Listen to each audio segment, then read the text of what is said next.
মামি, বড়দির জন্য এত ভালো পাত্র কিন্তু হাতছাড়া করো না। তুই এখনো রোহিণীর কথা ভাবছিস? ছি ছি ছি ছি ছি, আমি সারা জীবন শুধু তোর ক্ষতি চেয়েছি ভাগ্যশ্রী, কোনো দিন ভালো চাইনি তোর। সব সময় এটাই চেয়েছি যে তোর খারাপ হোক, আর তুই তুই আমাদের কথা এত ভাবিস, এখনো তুই রোহিণীর কথা ভাবছিস। আমায় ক্ষমা করে দে মামি। কি বলছো? ক্ষমা করে দে আমার। কি বলছো তুমি মামি? মামি, তোমরা আমার আপনজন, আমার পরিবার। আমি তোমাদের কথা ভাববো না তো কার কথা ভাববো বলো তো? ভুল করেছি, আমি সত্যি মস্ত বড় ভুল করেছি। তোর মামা আমাকে অনেকবার বুঝিয়েছি, তাও বুঝিনি। কিন্তু বিশ্বাস কর, আমি আর সেই পুরনো আমি নেই। আমি আজ তোকে মন থেকে আশীর্বাদ করছি, তুই অনেক বড় হ, সুখী হ। হ্যাঁ রে, খুব ভালো থাক। মামি, আমি না আজ খুব খুশি গো, তুমি আমাকে আশীর্বাদ করলে।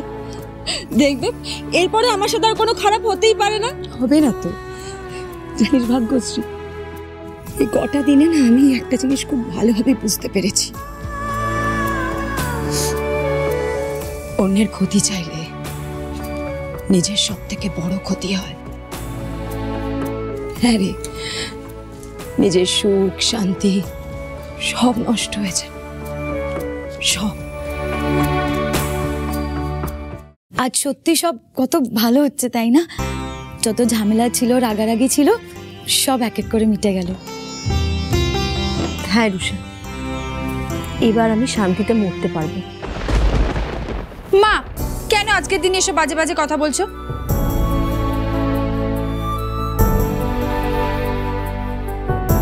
লক্ষ্মী, রিয়া কিন্তু একদম ঠিক কথা বলেছে। তুমি আজকের দিনে এইসব কথা কেন বলছো বলো তো? আজ তো আমাদের নতুন জীবন শুরু হলো সবার, তাই না? ময়না, রোহিণী, তোমরা কথা বলো না, যাও।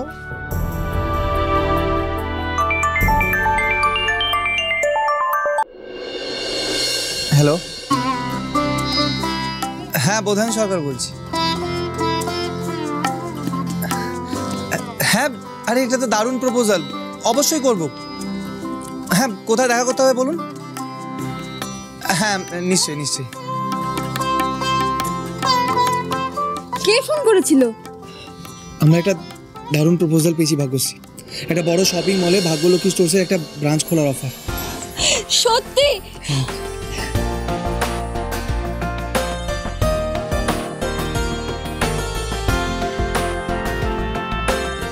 তোমাকে যে কিভাবে থ্যাংক ইউ বলবো ভাগ্যশ্রী, আমি সত্যি বুঝতে পারছি না।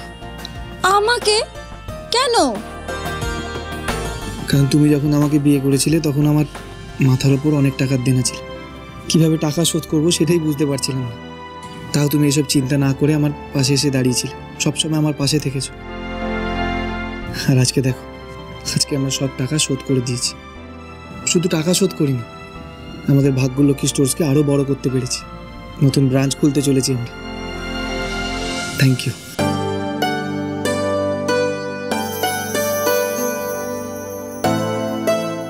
হ্যাঁ ভাগ্যশ্রী, তুমি না থাকলে আমরা আজ এই আনন্দের দিনগুলো দেখতেই পেতাম না।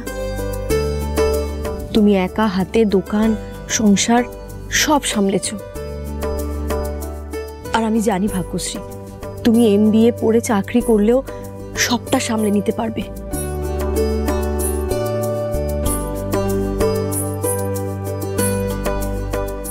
তবে আমার খুব ভয় করে ভাগ্যশ্রী, যদি আবার কোনো নতুন বিপদ আসে, তখন যদি তোমার মতো করে কেউ সামলাতে না পারে, তখন কি হবে ভাগ্যশ্রী?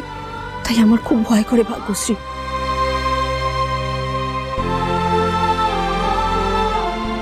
আজ আমার একটা কথা কিন্তু তোমাকে রাখতে হবে। মা,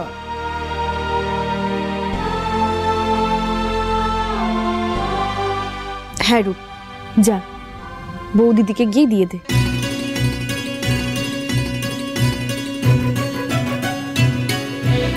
বর্দা ভাই,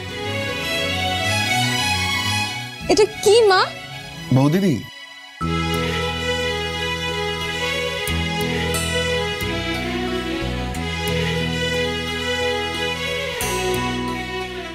এমবিএ অ্যাডমিশন ফর্ম। মা, তুমি তুমি আমার জন্য এমবিএ কলেজের ফর্ম বানিয়েছো?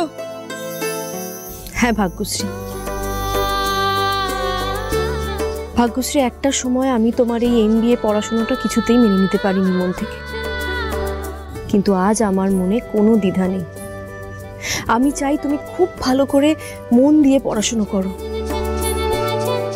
আর তোমার যোগ্যতা অনুযায়ী একটা খুব ভালো চাকরি করো। আমি সব সময় তোমার পাশে আছি।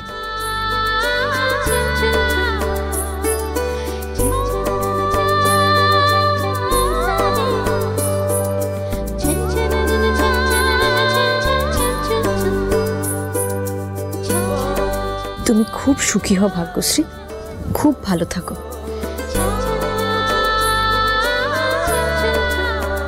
ভাগ্যশ্রী, সত্যি তোর ভাগ্য ভালো রে, লক্ষ্মীর মতো এরকম একটা শাশুড়ি পেয়েছিস। না হৈমন্তী, ভাগ্যশ্রীর মতো বৌমা পেয়েছি, আমারও খুব ভাগ্যটা ভালো।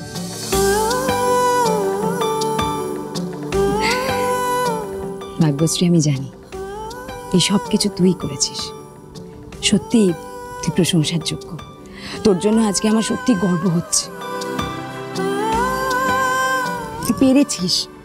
তুই পেরেছিস তোর এই সংসারটাকে একা হাতে সামলাতে, সবাইকে এক জায়গায় এক সুতোতে বেঁধে রাখতে।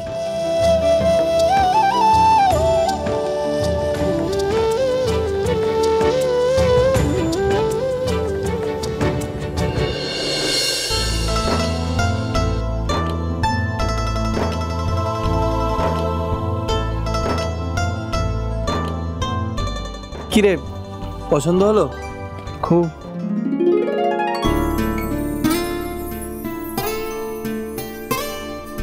তোমার দিদিকে জিজ্ঞেস করে দেখো যদি পছন্দ হয়ে থাকে আমাকে।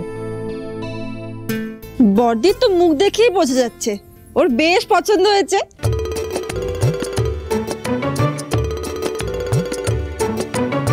মামি, বিয়ের তোড়জোড় শুরু করো, পাত্র পাত্রী দুজনেই রেডি। আগে না, এই দায়িত্বটাও কিন্তু তোমাকেই নিতে হবে। রোহিণীর বিয়ের সমস্ত দায়িত্ব কিন্তু তোমার। আর আমি জানি তুই থাকলে আমার মেয়ের বিয়ে একেবারে সম্পূর্ণ হবে।